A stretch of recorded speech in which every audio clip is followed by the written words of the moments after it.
Dimitri isn't in more crossovers due to Midnight Bliss. Midnight Bliss is a special move that changes the form of the character that it's used on, and every character has their own unique appearance for this. As you can probably imagine already, this is the most speculated reason why Dimitri hasn't appeared in more massive crossover games, because they most likely don't want to put in the time and effort it would take to give every single character their own unique Midnight Bliss form. Like, could you imagine this in MVC2 or the later 3D games where they'll have to make a whole entire new model with animations for it? Yeah, this is most likely why he's only appeared in so much. In fact, one of the games he did end up appearing in, Capcom Fighting Evolution, they did give all of the characters their own unique Midnight Bliss form, despite the fact that it's Capcom Evolution. Talbain.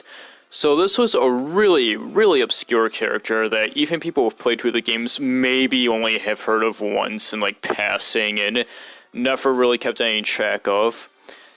Who this character is that this is the woman with the snake arm, the mummy-like bandaged snake arm, who sometimes, very rarely, appears alongside Anakaris and is like within them.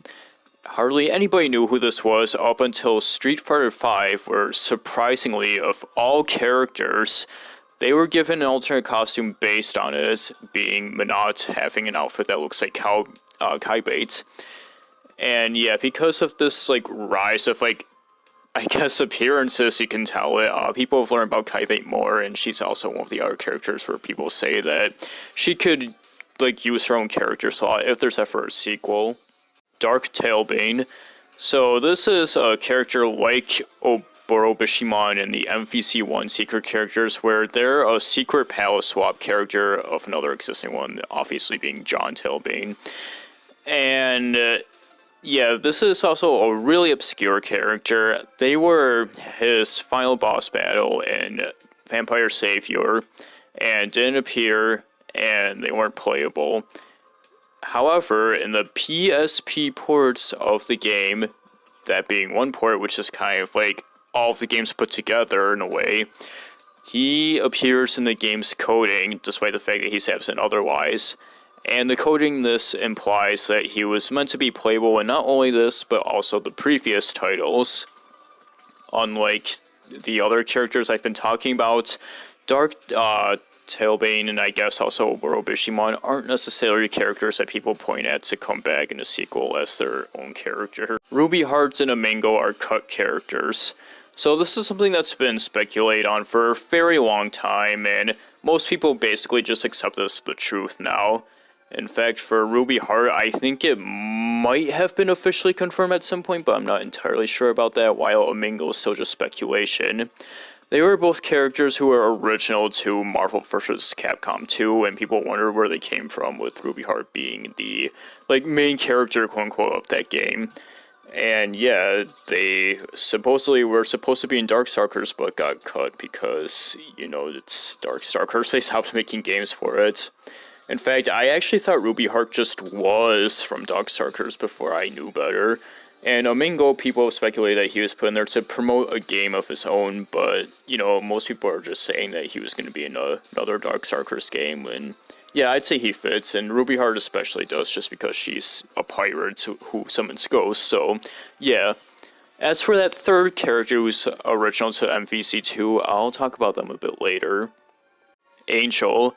Angel is a early concept for Lilith that we see one image in, like, you know, paragraph of ideas from in concept art. Now, there's a lot of concept art available for Darkstalkers characters, some that went through many appearance changes that are pretty drastic. However, this one's unique, as in, not only do we see very little of it, but also, it's like a different character that isn't necessarily Lilith. Like, you can see the connections, but she's given it a different name and moveset idea and everything.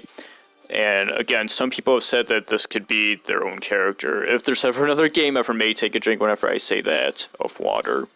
Funnily enough, it looks like there's a Street Fighter 6 character who's using a ballerina-like moveset, so yeah. Lilith in MVC1.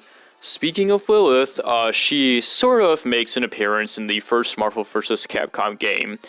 I've mentioned a couple of times now how there's secret characters in that game which are just like enhanced palette swap versions of previous characters that either superpowers them up or it kind of changes and makes their moves a little bit more stylish and unique. And one exists for Morrigan, which is Lilith. Now, as you can see, it's not really Lilith, it's just Morrigan with her color scheme.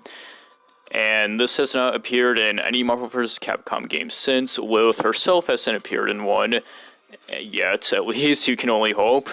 Aside from the amazing Ultimate Marvel vs. Capcom 3 mods that have been going on recently. And yeah, it's a pretty interesting little oddity in the game. Looney Tunes and Tom and Jerry watched as inspiration. It's exactly as it says. The devs actually looked at these two cartoons as inspiration of how to animate and stylize the violence in Darkstalkers. Now, despite the fact that it's based on like gritty horror and B-movies and stuff, the violence in Darkstalkers tends to be pretty fucking ridiculous and cartoony, and I love it. It gives the game so much style and personality and charm and fun, and it's a good thing that they did their homework, I guess, while making this. Morrigan is naked in the first intro. Yep, that's exactly as it says too. In the attract mode of the first game, you see a shot of Morrigan looking over her shoulders, and her sprite actually travels down beneath where the screen fits, and if you look at it, she's not wearing anything, and you can see her side boob. Now, I'm obviously not going to show it here for the risk of having my video taken down, because, you know, you can't do that, but I'm sure if I said something horribly bigoted, then it would probably be fine. But I got this image from the cutting room floor. If you want to see it yourself, then go right ahead and look at it there. Character creator.